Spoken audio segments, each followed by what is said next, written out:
Dear student, चलो कर लेते हैं अपने एग्जाम की पूरी तैयारी बनशट वीडियो के साथ। इससे पहले आपको मैंने तमाम कॉन्सेप्ट नोट्स के साथ प्रोवाइड किए हैं जो कि आप डिस्क्रिप्शन में देख सकते हैं, लेकिन आप एक दिन में एक चैप्टर को कंप्लीटली तैयार करना जरूरी है और यहाँ पर केवल उन्हीं टॉपिक्स को पढ़ना है जो कि आपके एग्जाम के लिए इंपॉर्टेंट है। इसका मतलब होता है जो मैं इस वीडियो में आज बताने वाला हूँ इस चैप्टर से इतने में से ही आपके एग्जाम में पूछे जाने वाला है, इस बात की गारंटी मैं आपको देता हूँ। ठीक है, ये वीडियो इंपॉर्टेंट होने वाला है उत्तराखंड बोर्ड के स्टूडेंट्स के लिए, मध्य प्रदेश बोर्ड के स्टूडेंट्स के लिए, यूपी बोर्ड और बिहार बोर्ड के स्टूडेंट्स के लिए, साथ ही साथ हरियाणा और छत्तीसगढ़ बोर्ड के स्टूडेंट्स के लिए भी, क्योंकि इन सब के बोर्ड का कॉम्बिनेशन एक ऐसा वीडियो तैयार किया है ताकि एक ही वीडियो से इन तमाम हिंदी मीडियम बोर्ड्स के लिए फायदेमंद हो। तो चलिए शुरुआत करते हैं इस सीरीज की, जहां पर मैं लेकर आया हूं आप लोगों के लिए वन शॉट वीडियो, 1 बाय 1 हर एक चैप्टर का, topic to topic, chapter to chapter.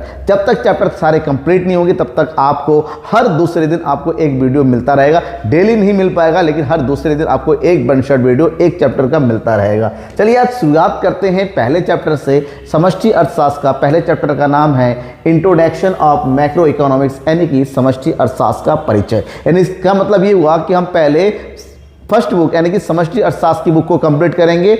ज़्यादा नहीं है, 5 ही चैप्टर है इसके, 6 चैप्टर है। उसके बाद हम व्यष्टि अर्थशास्त्र के चैप्टर, इसका मतलब ये हुआ कि विद इन दिस मंथ, अक्टूबर के महीने के अंदर हम कंप्लीट कोर्स को पढ़ने वाले हैं। 1 महीने के अंदर मैं आपको पूरा कोर्स कंप्लीट कर दूंगा। इतना ही नहीं, साथ में क्वेश्चन आंसर भी पढ़ना शुरू कर देंगे। तो हमें समझना होगा कि समष्टि अर्थशास्त्र किसे कहते हैं। समष्टि अर्थशास्त्र को समझने के लिए हमें पता होना, समष्टि अर्थशास्त्र को इंग्लिश में बोलते हैं मैक्रो इकोनॉमिक्स।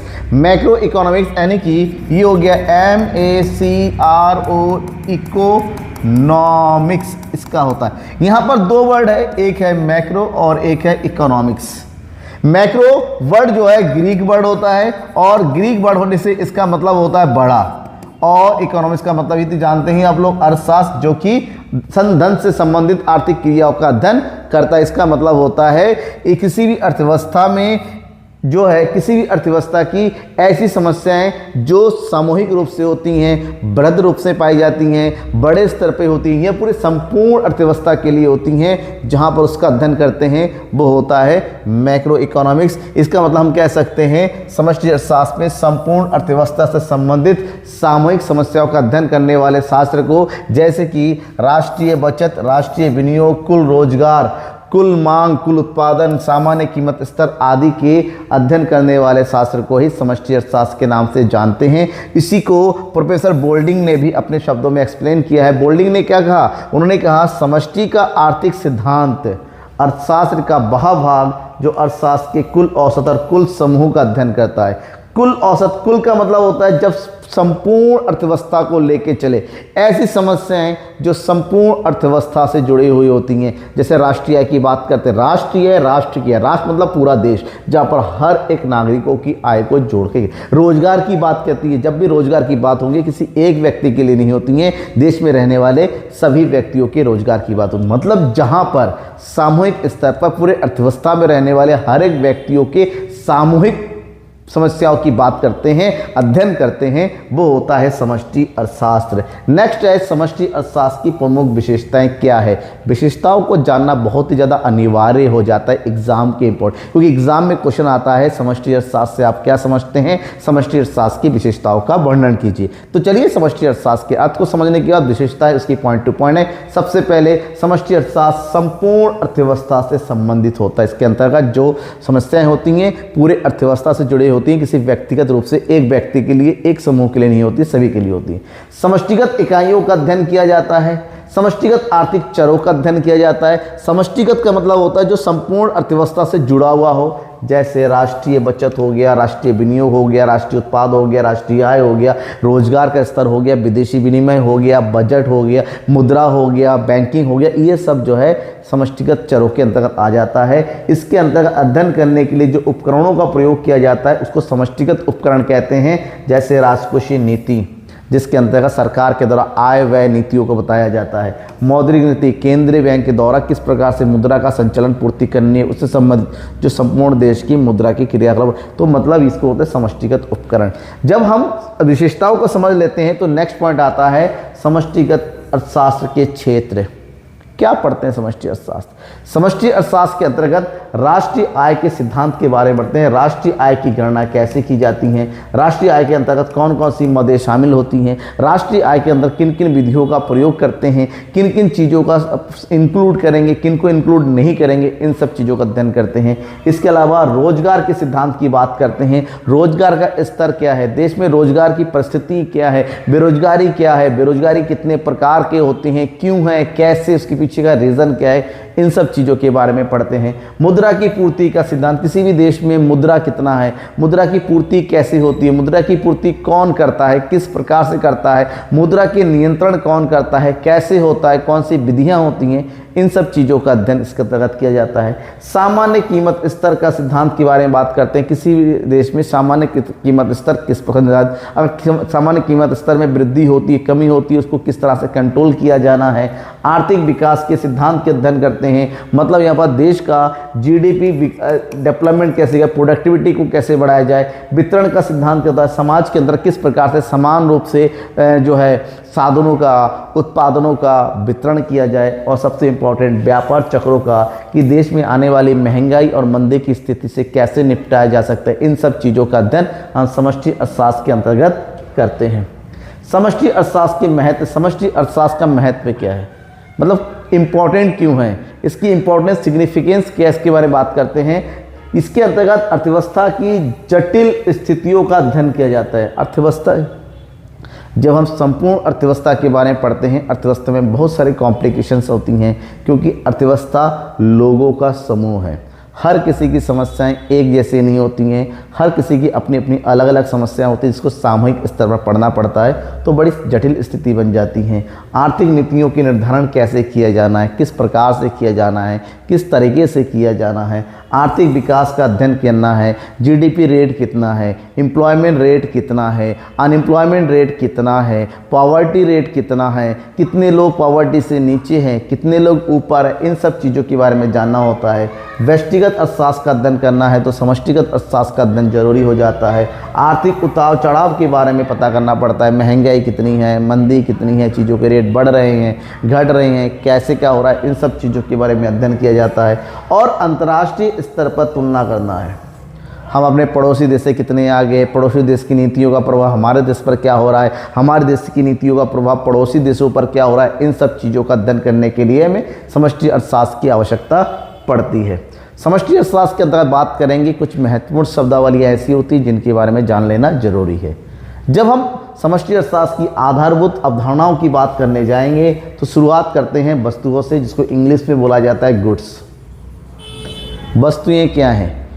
वस्तुएं मतलब जो हम आस पड़ोस में देखते हैं, जो अवेलेबल है, जिसका प्रयोग करते हैं, जो है, वो सब वस्तुएं होती हैं। लेकिन अर्थशास्त्र में वस्तुओं को दो अलग अलग कैटेगरी में बांटा गया है।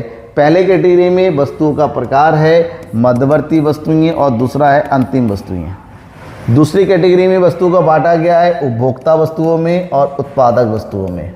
ठीक है, दो कैटेगरी में है। प्रयोग के आधार पर, यूज़ करने के आधार पर इसको बांटा गया है। तो सबसे पहले कैटेगरी की बात करते हैं मध्यवर्ती वस्तुएं। मध्यवर्ती वस्तुएं किसे कहते हैं? मध्यवर्ती वस्तुओं को इंग्लिश में बोलते हैं जो है आपका इंटरमीडिएट गुड्स। मध्यवर्ती वस्तुएं ऐसी वस्तुएं होती हैं जिनका प्रयोग करते हुए अंतिम वस्तुओं का निर्माण किया जाता है। जैसे बिस्कुट बनाने के लिए गेहूं का प्रयोग किया जाता है, शर्ट बनाने के लिए कपड़े का प्रयोग किया जाता है, कपड़ा बनाने के लिए कपास का प्रयोग किया जाता है, चेयर बनाने के लिए लकड़ी का प्रयोग किया जाता है। मतलब वो वस्तुएं जिनका यूज़ करते हुए जिनको अंतिम वस्तु में परिवर्तित कर दिया जाता है उसे मध्यवर्ती वस्तुओं के नाम से जानते हैं। जैसे गन्ने का प्रयोग होता है क्या बनाने के लिए? चीनी बनाने के लिए, गन्ना मध्यवर्ती वस्तु हुआ। जैसे गेहूं का आटे का प्रयोग होता है बिस्किट बनाने के लिए, तो गेहूं का आटा मध्यवर्ती वस्तु हुआ। मतलब वे वस्तुएं जिनका कच्चे माल के रूप में प्रयोग किया जाता है और पुनः बिक्री के लिए प्रयोग होता है, मतलब उसका रूप में परिवर्तन कर दिया जाता है, अतः इसको कच्चा माल भी बोलते हैं। कच्चे माल को जब पूरी तरीके से तैयार कर लिया जाता है, जो तैयार किया हुआ सामान होता है, जो उपभोक्ताओं को बेचने के लिए तैयार होता है, उसको बोलते हैं अंतिम वस्तुएं, यानी कि फाइनल गुड्स। ये ऐसी वस्तुएं होती हैं जो उपभोक्ता के द्वारा प्रयोग किए जाने के लिए तैयार होती हैं। जो नॉर्मल दुकानों में, किराना स्टोर में लगा हुआ रहता है ना, वो सारा सामान आपका अंतिम वस्तु है, क्योंकि अब उसका प्रयोग हम अपने आवश्यकता की पूर्ति के लिए कर ले रहे हैं। चाहे हम जो है डेली बेस सामान की बात करते हैं, खाने पीने की सामान की बात करते हैं, पैकेट फूड आइटम्स की बात करते हैं, कपड़ों की बात करते हैं, फर्नीचर की बात करते हैं, जिनका भी प्रयोग जो बन के तैयार है, हमारे लिए प्रयोग में आई जा सकती हैं, जो बिकने के लिए तैयार है लेकिन दोबारा बेचना नहीं है, जो घरेलू प्रयोग में लाना है, उनको हम अंतिम वस्तुओं के नाम से जानते हैं। अंतिम वस्तुओं और मध्यवर्ती वस्तुओं में अंतर बहुत ज़्यादा पूछा जाता है। अगर अंतर की बात करते हैं तो कुछ पॉइंट्स हमारे पास है, जैसे कि यहाँ पर है। सबसे पहले तो अर्थ लिखिए। मध्यवर्ती वस्तु का उपभोग अन्य वस्तुओं के उत्पादन हेतु कच्चे माल के रूप में होता है, जबकि अंतिम वस्तु का प्रयोग अन्य वस्तुओं के उत्पादन कच्चे माल के रूप में नहीं होता है। दूसरा पॉइंट है, लाभ के लिए मध्यवर्ती वस्तुओं का पुनः बिक्री किया जाता है, क्योंकि लाभ कमाना है, ये हमारे पास है, सामने हम दूसरे को बेच देंगे, प्रॉफिट हमें होगा। लेकिन अंतिम वस्तु का उपभोग लाभ के लिए नहीं होता है, सेल्फ सेटिस्फेक्शन के लिए होता है। तीसरा है, यह वस्तु अंतिम प्रयोगकर्ता द्वारा उपयोग के लिए प्रयोग नहीं होती हैं, जबकि अंतिम वस्तुओं को अंतिम प्रयोगकर्ता यानी कि उपभोक्ता के द्वारा अंतिम प्रयोगकर्ता यानी कि उपभोक्ता की अपनी खुद की आवश्यकता होती है। इन वस्तुओं को राष्ट्रीय आय, घरेलू आय के कैलकुलेशन में शामिल नहीं करते हैं, माइनस कर दिया जाता है। अंतिम वस्तुओं के द्वारा ही राष्ट्रीय आय की गणना की जाती है। कुछ बेसिक डिफरेंस है जो आपको जानना जरूरी है। अगर किसी पॉइंट में आपको लगता है कि कुछ छूट रहा है, कुछ भूल रहे हैं, कुछ हो नहीं पा रहा है, कुछ समझ में नहीं आ रहा है, उसके लिए कमेंट बॉक्स है आपको समझने के लिए। कमेंट बॉक्स का प्रयोग कीजिए, मुझे बताइए कमेंट में, सर ये वाला पॉइंट ऐसा है, आपने समझाया, समझ में नहीं आया, मुझे दोबारा बताइए, आपको ज़रूर बताया जाएगा। आपकी हर एक डाउट को पूरा करने की जिम्मेदारी मेरी है। तो इसके बाद हम आते हैं सेकेंड कैटेगरी में। सेकेंड कैटेगरी क्या करता है? उपभोक्ता वस्तुएं और उत्पादन वस्तुएं। तो पहला है उपभोक्ता वस्तुएं। उपभोक्ता वस्तुएं ऐसी वस्तुएं होती हैं जिनका प्रयोग अंतिम रूप से उपभोक्ताओं के द्वारा कर लिया जाता है। उपभोक्ता यानी कि आप और हम। एक उपभोक्ता की अपनी आवश्यकताएं होती हैं, उन आवश्यकताओं को पूरा करने के लिए उनको वस्तुएं चाहिए, सेवाएं चाहिए। तो जिन वस्तु और सेवाओं का वो प्रयोग करता है अपनी आवश्यकता की पूर्ति के लिए, उन्हें हम उपभोक्ता वस्तुओं के नाम से जानते हैं। और प्रयोग के आधार पर उपभोक्ता वस्तुओं को 4 कैटेगरी में बांटा है। नंबर 1, टिकाऊ वस्तुएं, जिसको बोलते हैं ड्यूरेबल गुड्स, ठीक है।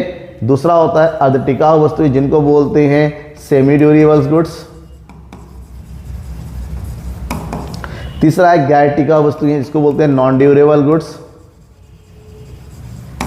और लास्ट है गैर पदार्थ वस्तुएं यानी कि सर्विसेज। ये 4 प्रकार की उपभोक्ता वस्तुएं होती हैं। चारों को पॉइंट टू पॉइंट पढ़ते हैं। सबसे पहले हम पढ़ लेते हैं टिकाऊ वस्तुएं, ड्यूरेबल गुड्स की बात करते हैं। टिकाऊ वस्तुएं वे वस्तुएं होती हैं जिनका प्रयोग एक उपभोक्ता लंबे समय के लिए करता है, लगभग अवधि 1 वर्ष से ज़्यादा की होती हैं, और उसकी उपयोगिता का प्रयोग वो लगातार करता रहता है। यहाँ पर वस्तुएं लगातार प्रयोग में आती हैं और सेम प्रकार से ही प्रयोग किया जाता है। हर बार उससे मिलने वाली उपयोगिता भी एक समान हो जाती है।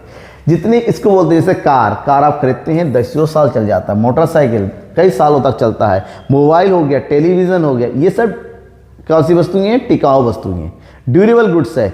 आप जो है मोबाइल का फ़ोन का यूज़ करेंगे बात करने के लिए, हर बार लगातार बात करते रहेंगे हम, जब तक मोबाइल ख़राब नहीं होगा, नया नहीं ले लेंगे। बाइक ले लेंगे, लगातार इसका प्रयोग करते रहेंगे। या फिर आपके पास जो है वॉशिंग मशीन है, या फ्रिज है, प्रेस है, ये लंबे समय तक प्रयोग आने वाली चीज़ें होती हैं जिनका यूज़ हम लगातार करते रहते हैं अपनी आवश्यकता की पूर्ति के लिए।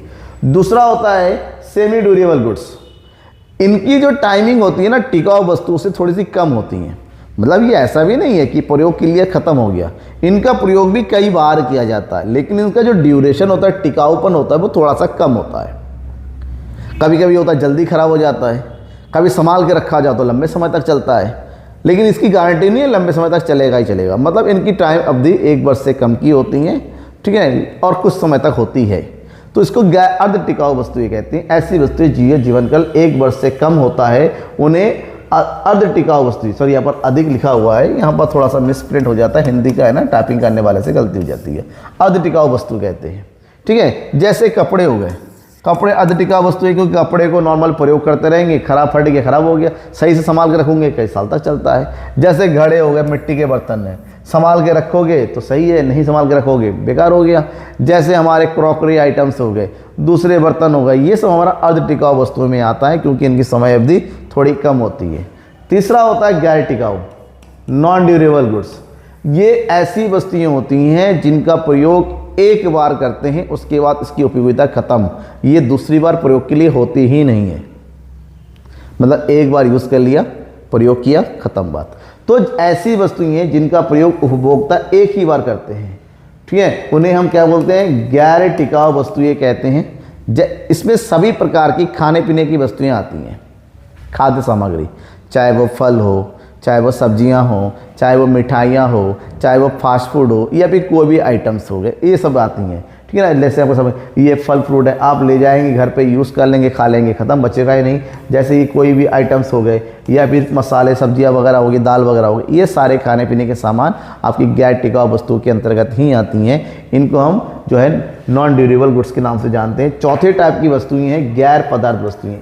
ऐसी वस्तुएँ जो किसी पदार्थ की नहीं होती हैं। इनकी डेफिनेशन होती है कि वे वस्तुएं जिनको हम ना देख सकते हैं, जिसको ना हम छू सकते हैं, लेकिन इसकी उपयोगिता का प्रयोग करते हैं। इनकी उपयोगिता की वैल्यू होती है जिसको हमें चुकाना पड़ता है, इसकी कीमत अदा करते हैं। जैसे फॉर एग्जांपल हमें दिल्ली जाना है, ट्रेन में बैठ गए, दिल्ली पहुंच गए, उतर गए, ट्रेन आपकी थोड़ी ना हुई, आपने ट्रेन की सुविधा का प्रयोग किया।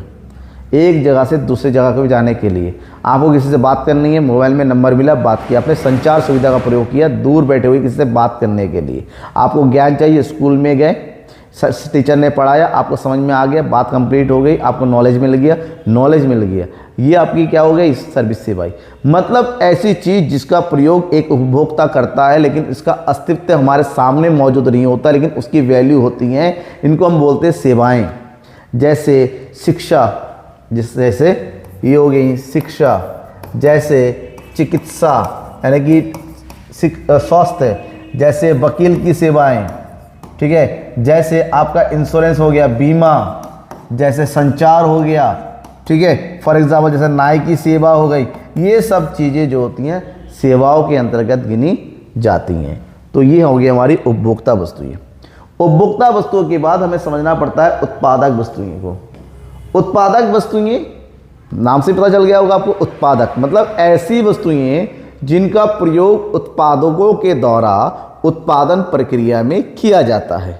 आपको किसी भी वस्तु का उत्पादन करना है, उसके लिए जो भी सामान आप प्रयोग करते हैं, फॉर एग्जांपल आपकी बिस्कुट की फैक्ट्री है, तो बिस्कुट की फैक्ट्री लगाने के लिए आपको ज़मीन चाहिए, आपको मशीन चाहिए, आपको कच्चा माल चाहिए, आपको जो है लेबर चाहिए, आपको जो है केमिकल्स चाहिए, बहुत सारा सामान चाहिए। तो उत्पादन प्रक्रिया में एक उत्पादक को जो भी सामान चाहिए होता है उत्पादन के लिए, उन वस्तुओं को उत्पादक वस्तुओं के नाम से जानते हैं।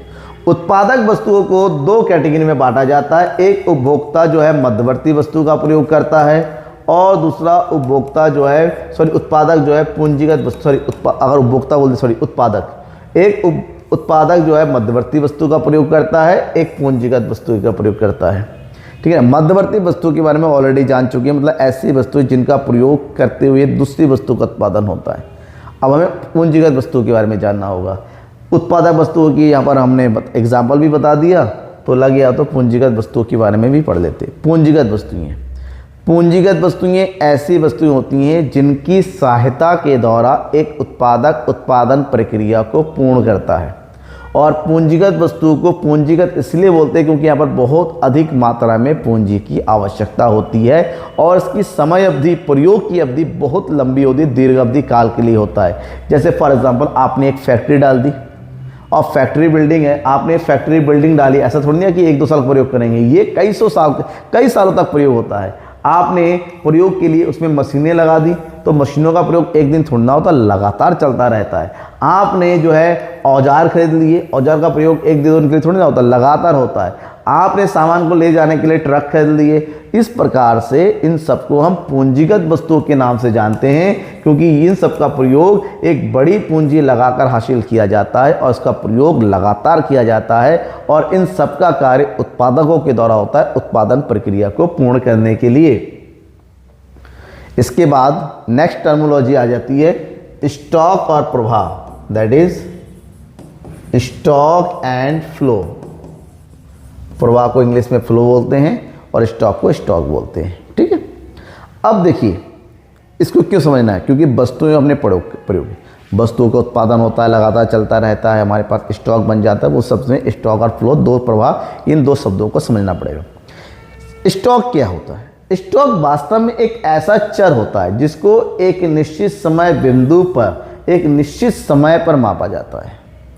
किसी भी निश्चित समय बिंदु पर अगर किसी वस्तु, किसी चर की एक निश्चित मात्रा की बात करते हैं तो उसको स्टॉक कहते हैं। फॉर एग्जांपल, हमने दुकान में गए, दुकान का शटर उठाया, दुकान के शटर के सामने हमारा जितना सामान पड़ा हुआ है वो स्टॉक हो गया। मेरे सामने अभी जितनी टेबलें पड़ी हुई हैं, एक पार्टिकुलर टाइम मेरे पास 20 टेबलें हैं, मेरे पास 25 टेबलें हैं, 40 है, तो मेरा स्टॉक हो गया। आपने पानी की टंकी चलाकर अपनी बाल्टी भर लिया, बाल्टी में जितना पानी होगा उस पार्टिकुलर पॉइंट टाइम पर उसको स्टॉक कहेंगे। आपके बैंक अकाउंट में जितना पैसा जमा रखा हुआ, आप कहेंगे कितना बैलेंस है, हमने कहा 1 लाख, तो वो 1 लाख रुपए स्टॉक होगा। मतलब जो एक निश्चित समय बिंदु पर जिसको मापते हैं, जो परिवर्तित नहीं होता उस समय तक, तो उसको स्टॉक के नाम से जानते हैं। जैसे दूरी, एक जगह से दूसरी जगह के बीच की दूरी, एक टैंक में रखा हुआ पानी, मुद्रा की मात्रा, पूंजी आदि, ये सब आपका स्टॉक होता है। और स्टॉक पे कोई समय काल नहीं लगता है, किसी भी समय पर मापा जा सकता है। और स्टॉक एक स्थिर भावना है। कैसी भावना है? स्थिर कॉन्सेप्ट है, स्टैटिक। जबकि प्रवाह यानी कि फ्लो का मतलब ही होता है बहना, मतलब इसमें लगातार परिवर्तन होता रहता है। तो इसके लिए हमें क्या करते हैं, एक समय अवधि के बीच में परिवर्तन होने वाली मात्रा को मापा जाता है। तो प्रवाह क्या है? एक समय से लेके दूसरे समय के बीच की जो मात्रा होती है उसको हम प्रवाह बोलते हैं। जैसे बाल्टी है, आपने उस बाल्टी में नल ओपन करके छोड़ दिया, पानी भर रहा है, 1 घंटे तक आपने पानी, 1 घंटे के अंदर इस बाल्टी में जितना पानी भरा वो आपका फ्लो हो गया। 1 घंटे तक, मतलब इसमें समय काल लग जाता है। जैसे 1 घंटे में कितना पानी हुआ, 1 महीने में कितना कमाया, 1 महीने में कितना व्यय किया, 1 दिन में कितना, तो मतलब होता है एक ऐसी मात्रा जिसमें समय अवधि जुड़ जाता है, उसको हम फ्लो बोलते हैं। इसमें जो होता है प्रति माह, प्रति मिनट, प्रति वर्ष, प्रति दिन, प्रति सेकंड शब्द जुड़ जाता है। अब इसी से रिलेटेड क्वेश्चन आता है, अंतर बताओ। कौन सा अंतर? स्टॉक और फ्लो में अंतर पूछा जाता है। स्टॉक और प्रवाह में क्या अंतर है? सबसे पहले, स्टॉक का अर्थ एक निश्चित समय बिंदु पर मापी जाने वाली आर्थिक चर की मात्रा, जो मैंने अभी बताया वही यहाँ पर है। अगर आपको अर्थ आ गया, आपको एग्जाम्पल समझ में आ गया, कॉन्सेप्ट समझ में आ गया, तो अंतर कभी भी आपसे गलत नहीं होगा। लेकिन बात ये ना, आप अर्थ अलग पढ़ते हैं, आप जो है अंतर अलग पढ़ते हैं, सोचते हैं दोनों अलग, अंतर पूछा जाए तो भूल जाते हैं, अरे क्या लिखे क्या लिखे, अंतर पढ़ाया गया है और अर्थ भूल गए तो क्या लिखे, तो कॉन्सेप्ट एक ही से आता है। तो यहाँ पर स्टॉक देखिए वही आता है, और यहाँ पर प्रवाह का मतलब होता है एक आर्थिक चर की वह मात्रा जिसे एक निश्चित किसी समय अवधि के दौरान, यहाँ पर समय अवधि होता है, वहाँ पर निश्चित समय बिंदु आता है। स्टॉक का कोई समय परिमाप नहीं होता, जैसे 1 घंटा, 2 घंटा, 3 घंटा, ऐसा नहीं होता है। यहाँ पर किसी भी समय किसी भी चीज़ की मात्रा को मापिए वो स्टॉक होता है। लेकिन प्रवाह के लिए समय परिमाप को ध्यान में रखना जरूरी होता है, जैसे प्रतिदिन, प्रति घंटा, प्रति मास, प्रति वर्ष आदि। स्टॉक एक स्थैतिक अवधारणा है, ये मान के चलते हैं चरों की मात्रा में स्टॉक के दौरान कोई परिवर्तन नहीं होता है, जबकि प्रवाह एक गत्यात्मक यानी परिवर्तनशील अवधारणा है। स्टॉक का एग्जाम्पल दे रखा है, मुद्रा की माप, धन, गोदाम में रखा हुआ गेहूं, टंकी में रखा हुआ पानी। जबकि हम उदाहरण देते हैं इसका प्रवाह का उपभोग, निवेश, आय, नदी का जल आदि। सब कुछ हो गया ना।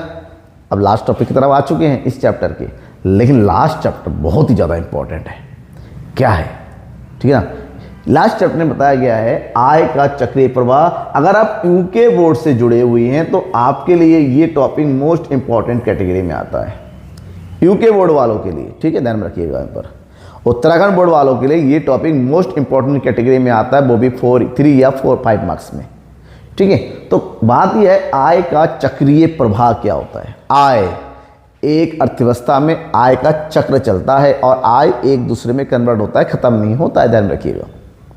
क्या होता है ना, जब भी अर्थव्यवस्था की आप बात करते हैं, अर्थव्यवस्था में वस्तु और सेवाओं का अगर उत्पादन करना होता है ना, फ्री में नहीं होता है।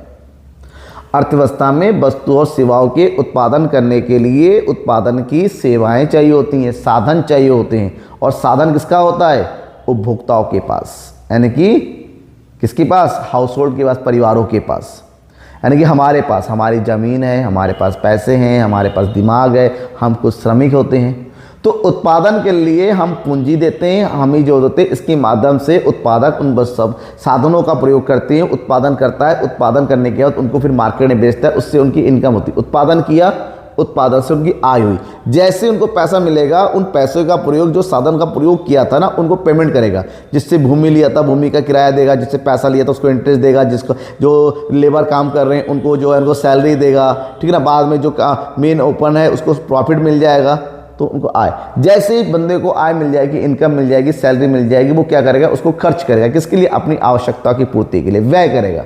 मतलब उत्पादन हुआ, उत्पादन से आय हुआ, आय से व्यय हुआ, तो अर्थव्यवस्था में उत्पादन, आय और व्यय का एक सर्किल सा चलने लगता है।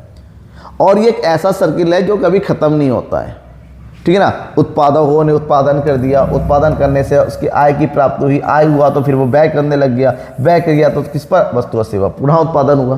तो इस प्रकार से एक निरंतर प्रवाह चलता रहता है आय, उत्पादन और व्यय के बीच में। इसी प्रवाह को आय का चक्रीय प्रवाह के नाम से जानते हैं।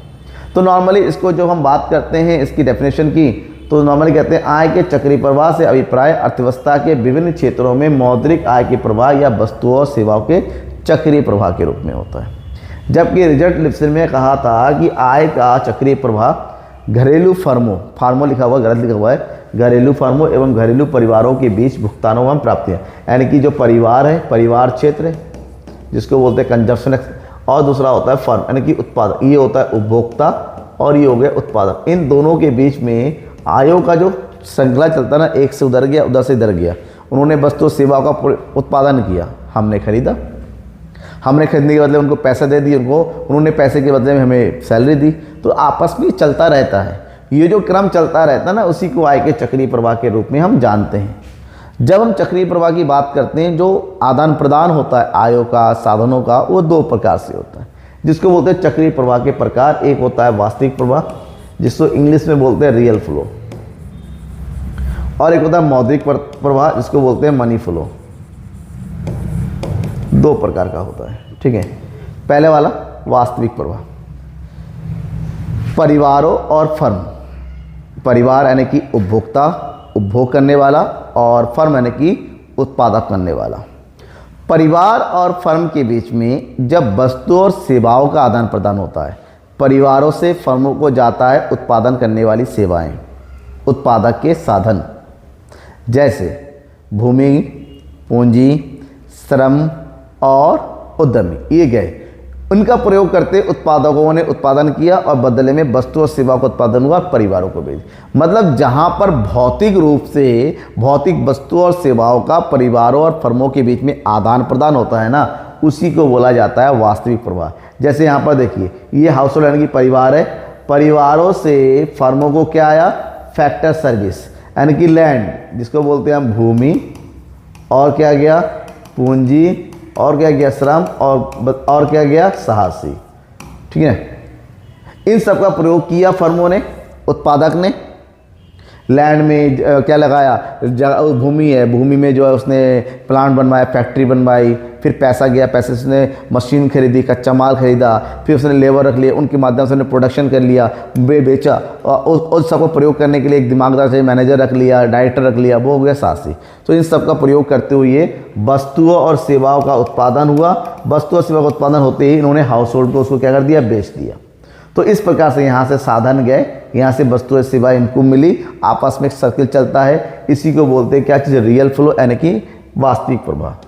लेकिन इसके अलावा वास्तविक प्रवाह के फलस्वरूप मुद्राओं का भी आदान प्रदान होता है, जिसको हम बोलते हैं क्या चीज़?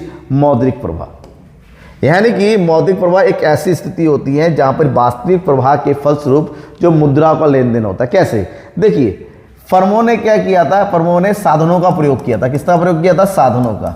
तो साधन तो फ्री में नहीं मिलते ना भाई। आपने किसी की लैंड ले ली, भूमि ले लिया, तो फ्री में थोड़ी ना देगा वो अपना ज़मीन, बदले में किराया लेगा। तो भूमि के बदले में आपने उससे किराया ले लिया, ठीक है ना। आपके यहाँ पर मजदूर काम करने वाले आए, उनको जो है आपने जो है मजदूरी दे दी। आपके पास लोगों ने पैसा लगाया तो बदले में आपने ब्याज दे दिया। लोगों ने आपके ऊपर दिमाग लगाया तो बदले में उनको लाभ दे दिया। तो यहाँ प्रयोग करने के बदले में इन्होंने इनको क्या दिया? साधनों का भुगतान किया, जिनको बोलते हैं साधन भुगतान। और इधर हाउस होल्ड ने जो वस्तु और सेवाओं का प्रयोग किया था, बदले में उनको मुद्रा का भुगतान किया, जिनको बोलते हैं कंजप्शन एक्सपेंडिचर, उपभोग व्यय। तो इस प्रकार से जब मुद्रा का एक दूसरे के बीच में प्रभाव होता है, उसको मौद्रिक प्रवाह के नाम से जानते ही हो गया आपके प्रवाह के प्रकार। जब प्रभाव पढ़ते हैं, मौद्रिक प्रवाह को पढ़ लेते हैं, सबको पढ़ लेते हैं, फिर नेक्स्ट आता है आय के चक्रीय प्रवाह होता कितने प्रकार से। क्षेत्रों के आधार पर आय के चक्रीय प्रवाह को 3 मॉडल में बांटा गया है। 2 क्षेत्र के अंदर 2 क्षेत्रीय मॉडल, 3 क्षेत्र में 3 क्षेत्रीय मॉडल, और 4 जब आ जाता है तो 4 क्षेत्रीय मॉडल। तो ये आय के चक्रीय प्रवाह के द्विक्षेत्रीय मॉडल, त्रिक्षेत्रीय मॉडल और चतुर्थ यानी कि 4 क्षेत्रीय मॉडल। ठीक है, सबसे पहले आय के चक्रीय के 2 क्षेत्रीय मॉडल, जो कि मैंने अभी बताया था। 2 क्षेत्र मतलब होता है यहाँ पर अर्थव्यवस्था के 2 बेसिक यानी कि साइकिल के जो इंपॉर्टेंट होते हैं ना, तो पहिया, बाकी अपनी जगह पहिया होने का जरूरी है, क्योंकि बाकी का मतलब नहीं है पहिया नहीं होगा। तो साइकिल के 2 पहिए होते हैं। उसी प्रकार अर्थव्यवस्था के जो इंपॉर्टेंट हिस्से होते हैं, घरेलू क्षेत्र और उत्पादक क्षेत्र। घरेलू क्षेत्र यानी कि परिवार और उत्पादक क्षेत्र यानी कि फर्म, इन दोनों के बीच में सबसे पहले जो है उत्पादन प्रक्रिया करने के लिए साधनों का, सेवाओं का, वस्तु और सेवाओं का आदान प्रदान होता है। तो ये 2 क्षेत्र 2 क्षेत्रीय मॉडल को बनाता है। और 2 क्षेत्रीय मॉडल में घरेलू क्षेत्र होता क्या होता है? घरेलू क्षेत्र होता है मालिक साधनों का, जो उत्पादनकर्ता को अपने साधनों को प्रयोग करने के लिए देता है और उनके द्वारा प्रयोग किए गए सेवा, उत्पादन किए गए सेवा और वस्तु को खरीदता है। उत्पादक क्या करता है? घरेलू क्षेत्र साधन प्राप्त करता है, वस्तु सेवा उत्पादन करता है, उनको बेच देता है, बदले में उनको आय प्राप्ति होती है, तो वो साधनों का भुगतान कर देता है। दोनों में इस प्रकार से प्रक्रिया चलती है। कैसे देखिए यहाँ पर, इस प्रक्रिया को समझने के लिए हमें थोड़ा सा यहाँ आना पड़ेगा। ये है परिवार, यानी कि इसको बोलते हैं हाउस होल्ड। ठीक है, परिवारों ने सबसे पहले उत्पादन पूरा करने के लिए साधन दिए। क्या दिए? साधन, श्रम, पूंजी, भूमि और उद्यमी। इन्होंने इन सब का प्रयोग किया और प्रयोग करने के बाद वस्तु और सेवाओं का उत्पादन कर दिया। किसका? वस्तुओं और सेवाओं का। ठीक है, और वस्तु का सेवा का प्रयोग किसने किया? परिवारों ने किया। वस्तु और सेवाओं का प्रयोग करने के बदले में उन्होंने उपभोग व्यय किया, यानी कि पेमेंट किया। इसको बोलते हैं मनी पेमेंट, कंजप्शन एक्सपेंडिचर। और इनके पास पैसे आ गए। इनके पास पैसे आने के बाद उन्होंने जो साधन का प्रयोग किया था ना, साधन के बदले में, जैसे लोगों को काम पे रखा था, मजदूरी दिया, लोगों की भूमि का प्रयोग किया था तो लगान दिया, लोगों के पैसा लिया था तो ब्याज दिया, और लोगों को सोचने के लिए मैनेजर वगैरह रखे तो उनको लाभ दिया। तो इस प्रकार से ये प्रयोग चलता रहता है 2 क्षेत्र के अंतर्गत। लेकिन जैसे इसमें तीसरा क्षेत्र आ जाता है, यानी कि सरकार। जब सरकार आ जाती है, फर्म और परिवारों के बीच में सेम वही रिलेशन होता है जो अभी बताया। इसमें तीसरा क्षेत्र है, वो है सरकार, सरकारी क्षेत्र, गवर्नमेंट। और इन सबको फ्लो एक में बनाए रखने के लिए जो क्षेत्र तो नहीं, एक की जो है सबके सहायक में पॉइंट आता है पूंजी बाजार, जब मुद्रा के फ्लो को बनाए रखता है पूंजी बाजार, जो तीनों को ही हेल्प करता है। ये हेल्पिंग सेक्टर है, कोई वास्तविक सेक्टर नहीं है। तो सरकार क्या करती है? इन दोनों के बीच में प्रवाह को एक बहुत बढ़िया तरीके से गतिविधि को बनाए रखने के लिए, अर्थव्यवस्था की उत्पादन की गति को बढ़ाने के लिए कार्य करती है। इसलिए सरकार फर्मों से टैक्स लेती हैं, उनको सब्सिडी प्रोवाइड करती हैं, परिवारों से टैक्स लेती हैं, बदले में उनको विभिन्न प्रकार की सहायता सुविधा प्रदान करती हैं। इसके अलावा हस्तांतरण भुगतान भी करती हैं। ये सरकार का काम होता है, लॉ एंड ऑर्डर। लेकिन जब हम बात करते हैं खुली अर्थव्यवस्था की, तो अर्थव्यवस्था में बन जाते हैं 4 क्षेत्र। पहला क्षेत्र परिवार, दूसरा क्षेत्र उत्पादक, तीसरा क्षेत्र होता है सरकार, और चौथा क्षेत्र होता है शेष विश्व, और ये होता है पूंजी बाजार, जो कि परिवार, सरकार और उत्पादन क्षेत्र के लिए काम करती है, उनके मुद्रा के मौद्रिक प्रभाव को बनाए रखने के लिए। जो शेष विश्व होता है, इनका काम इन तीनों के साथ होता है, परिवारों के साथ भी, सरकार के साथ भी, और उत्पादक क्षेत्र के भी आयात निर्यात के रूप में। इस प्रकार से ये चारों क्षेत्र मिलकर अर्थव्यवस्था की गाड़ी को आगे बढ़ाती हैं। बिना इनके काम होता नहीं है। ये कार के 4 पहिए होते हैं, ठीक है, और एक कार आराम से अर्थव्यवस्था को आगे तेजी से लेके जाती है, ये ध्यान में रखिएगा।